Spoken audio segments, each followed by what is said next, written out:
Mad scientist. Can't hear you. Can't hear you. Mad scientist.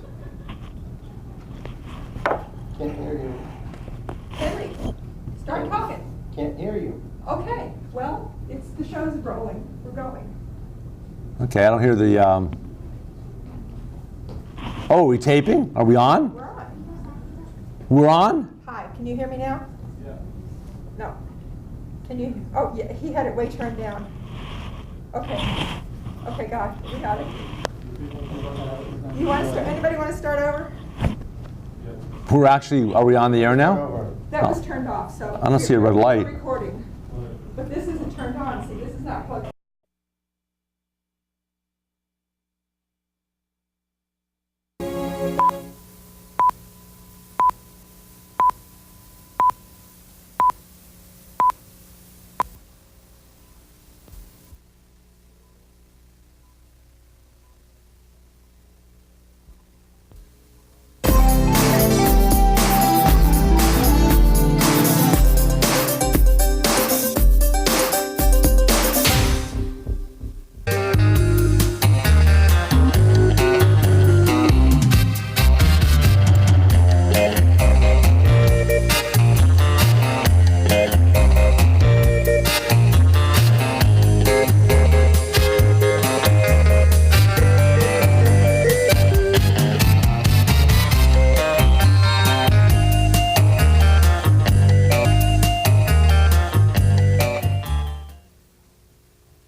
Go. Oh, good evening. Welcome to Progressive Soup. My name is David Stevenson. I'll be tonight's host. With us tonight, we have Myles Ganfried, who's been with us on many an occasion, talking about many various subjects, including we spent some time together during the Bernie Sanders campaign, discussing the presidential campaign of 2016. Today, he's here to discuss populism. Okay, what is populism? Well, we're going to hear a lot of different opinions of what constitutes populism, particularly in American politics. And it's a lot broader a subject or a lot narrower subject, depending on how you look at it. Myles, thank you for joining me. It's a pleasure. And so what is this thing we call populism? Well, therein is the problem, David. It has been defined in various ways by various people. And after going over these many definitions, I find that there is a useful definition, and it helps us in our thinking about politicians and politics. First, I'll just dive into the pool, which is filled with different definitions, and then we'll try to narrow it down to something that I think is useful. Well, if I'm running for political office, aren't I automatically going to try to convince people that I'm a man of the people, that I'm a populist, because that's how else, what other route to being popular other than being a populist? Well, you might say that that's true. On the other hand, a politician may not attempt to garner the popular notion of populism, that is to say that it is the voice of the people. Rather, that politician might try to garner the support of specific groups that may be farmers, or maybe factory workers, or maybe even the wealthy. Okay, so if your audience is more narrowly defined in a certain part of the country, then you might go for you might shoot for what you would consider to be your base and try to glom onto them as best you can, and not pay as much attention to folks that don't necessarily count for a lot of votes. Right. Now, the common denominator, though, among populists is that they somehow attract the attention and support of a part of the population that feels put upon, oppressed, abused, ignored by what they consider an elite. Now, the elite may actually comprise the government that's currently in power. Yeah. The elite may be the wealthy, or some other segment of the population. But the common element of populism is this feeling that the people, the real people, are being oppressed by an elite above them. And that is leading to problems for the real people in terms of economics, in terms of their freedom, in terms of their values. And so the populist leader tries to focus their attention on some group above that may in fact be the cause of the people's problems. Well, good friend Henry Pietras in the audience today, we have a good chuckle periodically, like regularly, like almost all the time, about what exactly real people are. Is there an alternative to that? Are there such a thing as not real people, or are there fake people? Or, you know, isn't every person a real person? Well, I guess if there's fake news, there must be fake people who make it up. Yeah, that's true. Traditionally, I think that's all I could really focus on. Who were the real people? Well, going back to the turn of the last century, the end of the 19th century, at that point, the real people were, as they considered themselves the real people, were the farmers. Yeah. And the farmers were having great difficulty because the price of produce was low. And another thing, squeezing them, was the power of the railroads. Ah, okay. Yeah. So the railroad magnates had a monopoly, because typically into any town out in the farming areas in the United States, there would be one rail line coming into the town. There was no competition.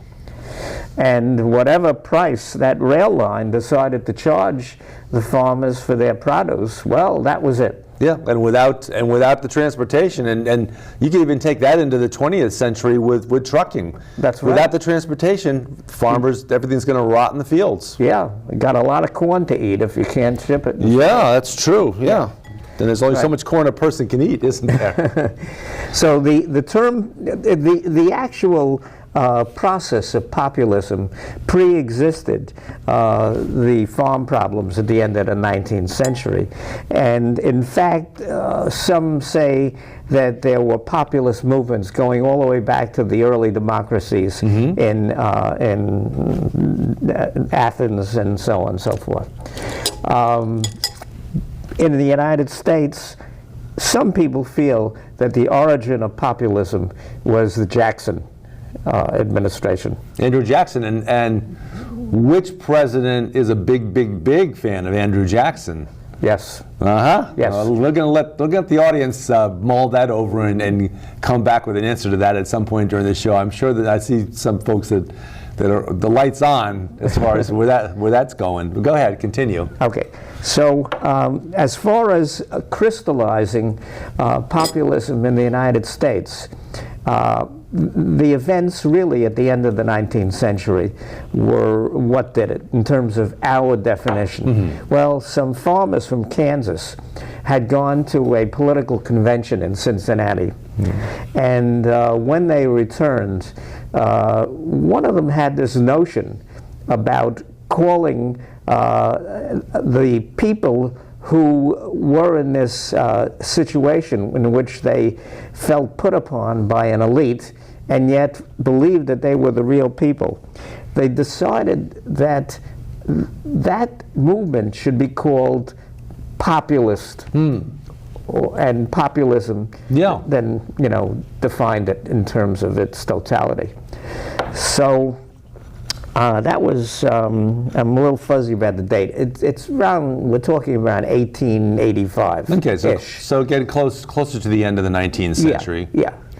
And this coincides then with the problems that the farmers were having at the hands of the railroads and low prices for their products.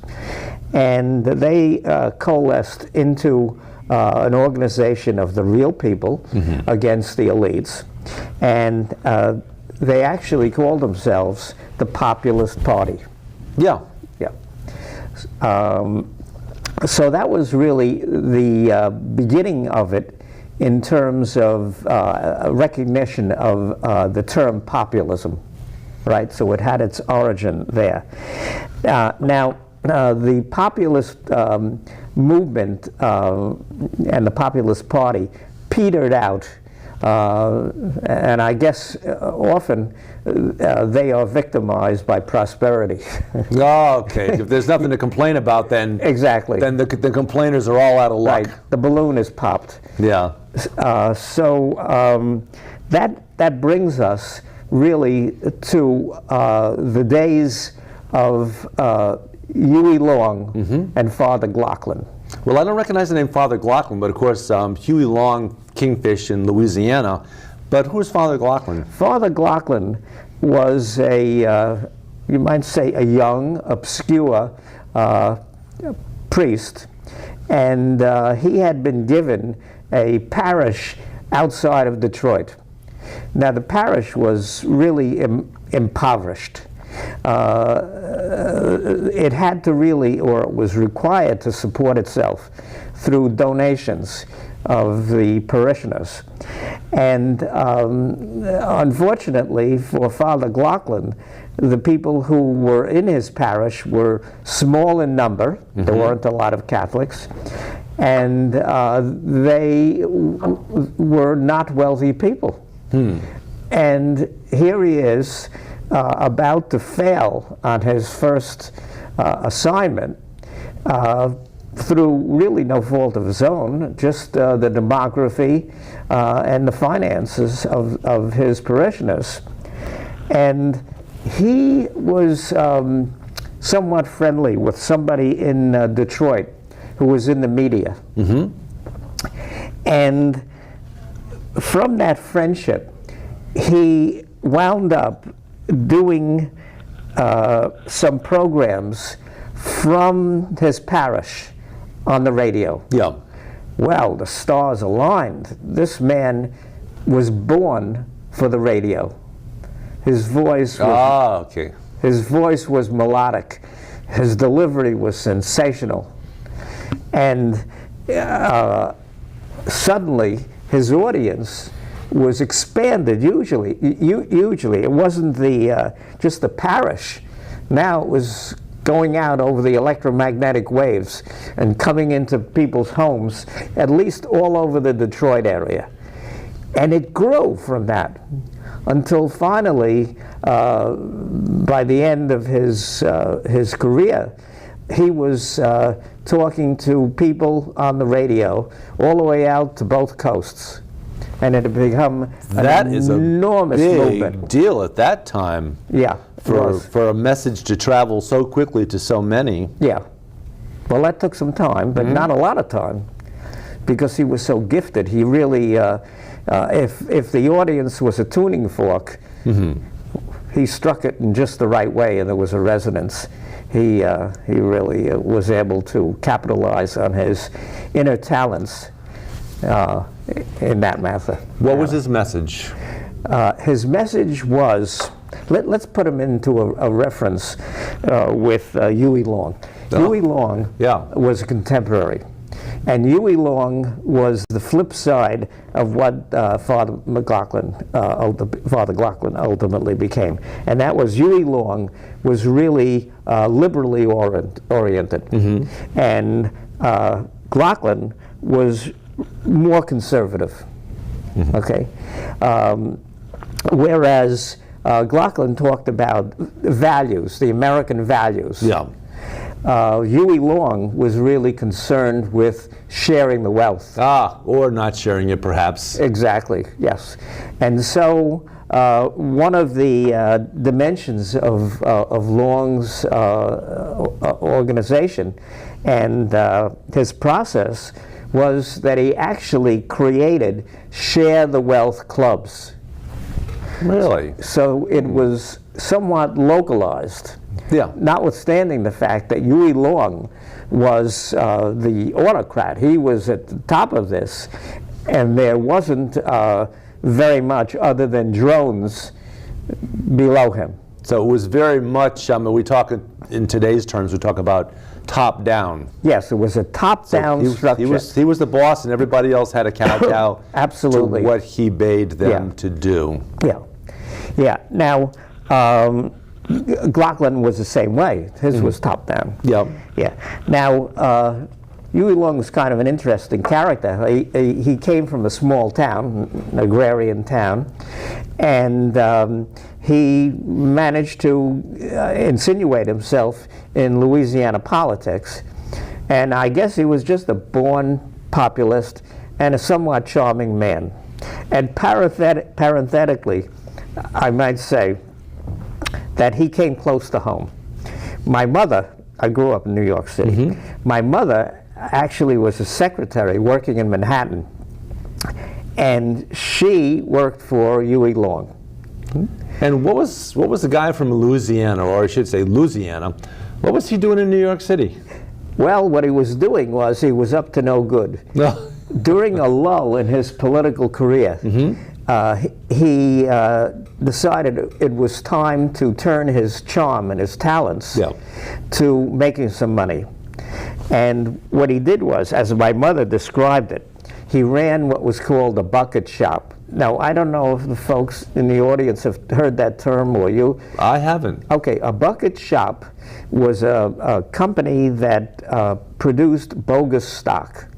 Oh. And what he did was he produced stock in land in Louisiana that allegedly contained oil.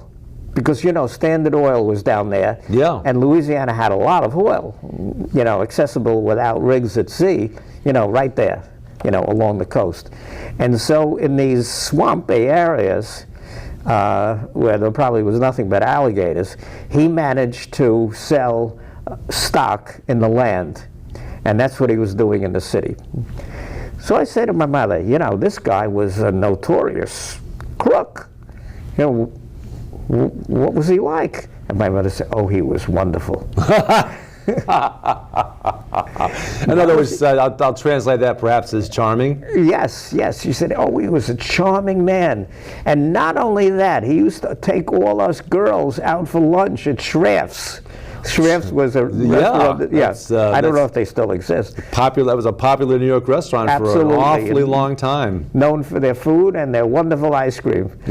And so he won my mother's heart. And not only did he do that, he used to give us candy all the time. Oh. Well, my mother knew what was important in life. Yeah.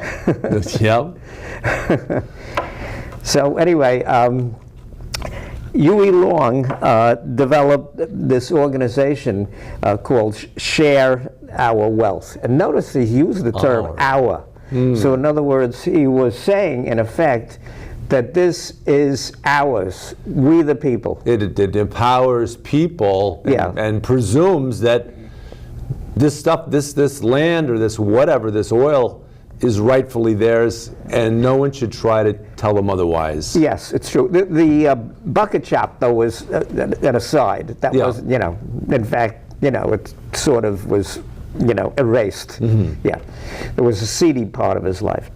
But he was ultimately elected to the U.S. Senate, and he didn't pay much attention to it at first. He played hooky a lot. Your kitty cat says someone is trying to Oh, okay.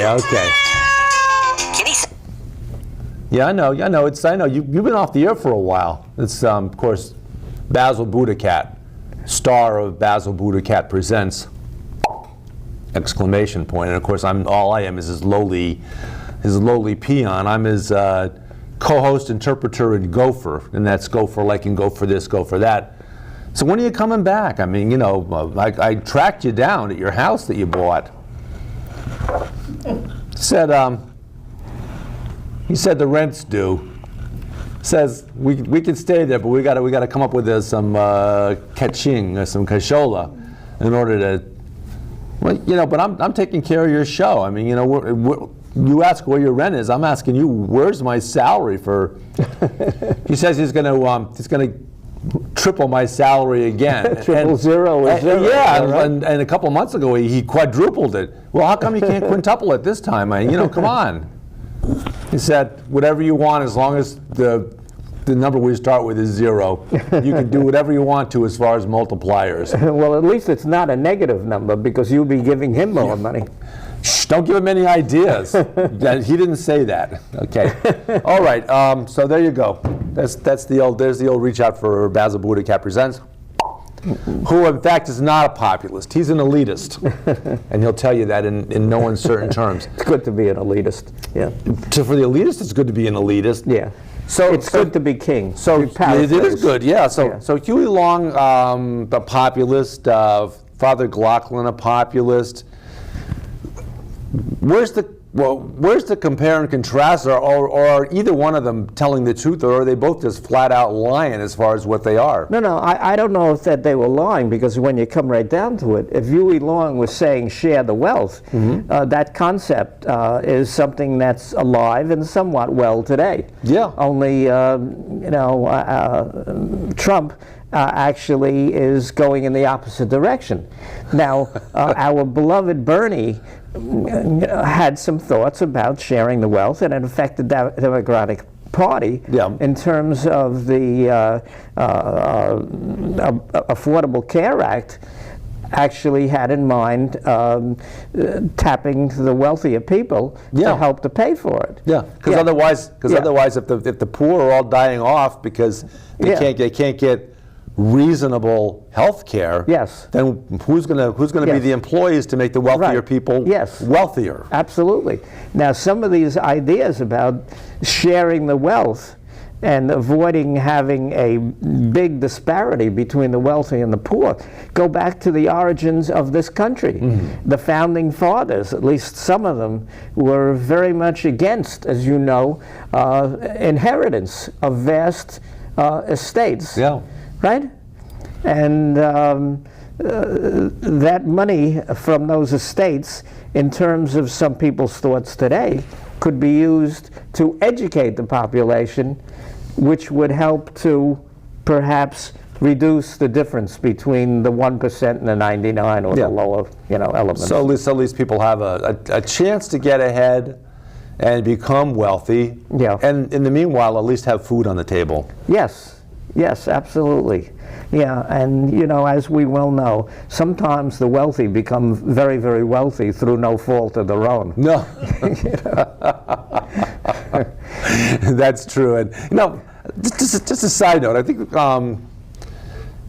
think we were discussing before we came on the air about one Donald John Trump, and about how his father gave him a little lesson in life before he actually got into running the business, and something about how he had him out doing construction jobs. I think it was good friend Kurt Ravis who was talking about that before the show, about how Donald Trump's father had him out doing carpentry work and all kinds of jobs in order to teach him what good quality workmanship was for later on when he's hiring people to do those jobs. Right. So he had a little bit of every man in him to begin with, and then he got down to the brass tacks about how, okay, now this is how we manipulate real estate. This is how we make sure that we control what goes on in real estate, and that we can push people, we can have people in like groups and segregated apart. So he had certain rental properties that they designated as for black tenants. They had certain residential properties for white tenants, Jewish tenants, in order to keep folks apart from one another. Because if you keep people apart from one another, they don't get to understand and know each other, and they can't work together for everyone's betterment. Right, which may mean the demise of the power structure. It could very well. Yeah. So you mentioned Bernie Sanders. How does Bernie Sanders fit into this? Well, Bernie was tapped into, as we know, the middle class, who have been, you might say, victimized by an elite above them. Yeah. Yeah, so if that elite consisted of the upper management of corporations, the people who fill the ranks at the mid-levels Yeah. have been squeezed out like toothpaste. And when jobs were shipped overseas, they became victims, and automation, which we can't really blame upon the management of corporations. No, Nevertheless, it's the natural automation, progression. yeah, And they're not shipping jobs to Robotopia by any means. You know, Yeah. they're, you know, the robots are here. Yes, yeah, and in a sense, management jobs were performed in a manner that is amenable to software today. So we may not see a robot with arms swinging around doing the job of a middle manager, but nevertheless, the software is filling in those roles. For Yeah. example, we know that the software today is incredibly good at discerning cause and effect in markets. So that, you know, it's astounding. You go on the internet and you're just curious about a valve for your garden hose. I did this a couple of weeks ago. Yeah. From that point on, the software takes over, and I am tormented constantly by Amazon trying to sell me a valve for my garden hose. Now, all of that stuff obviously is automatic, right? Yeah, yeah. And nevertheless, these functions probably were done by middle managers. They would go over not what, you know, Myles wants for his garden hose, but rather what the trends are and how we reach the audience, you know, in the market. And those jobs are rapidly being replaced by I software. had the same thing happen with Jeep. I mean, I made an inquiry about buying a Jeep. In fact, I didn't buy a Jeep. I bought another car that doesn't pay us to name them on the show, so we're not going to name them. But so ever since then, I'm getting constantly bombarded no matter where I am. NewYorkTimes.com, all of a sudden, halfway down the page, Jeep. Wherever I go, Washington Post, Jeep. Everywhere I go, no matter where I'm plugged into, it's Jeep. They don't know that they already lost the battle, but they're still trying. Right, right. They still want to sell me a darn Jeep. Well, like Kristen's got one, so I don't need one anyway, by the way. So, So here we are. The reason we got started on this, David, was we were talking about the middle class and their feelings about how they're being put upon, which is kind of different from the factory people and so on and so forth. But still similar. Yeah. So the middle class is shrinking, and it is sending jobs offshore. That is related to that, of course, but also automation. automation, yeah. What's to be done, if anything? It seems like a tide that's going to happen. Now, back in the old days, and when I say the old days, I mean the 1950s. We're gonna talk about Alfred Hitchcock when we come back and do a second show. But a little story about Alfred Hitchcock Presents. But in the meanwhile, have a good evening. This is David Stevenson, Progressive Soup. Myles Ganfried, my guest. And amazingly enough, we'll be back here tomorrow dressed the same. I don't know how we're going to do it, but we'll manage. Thanks. Enjoy your evening.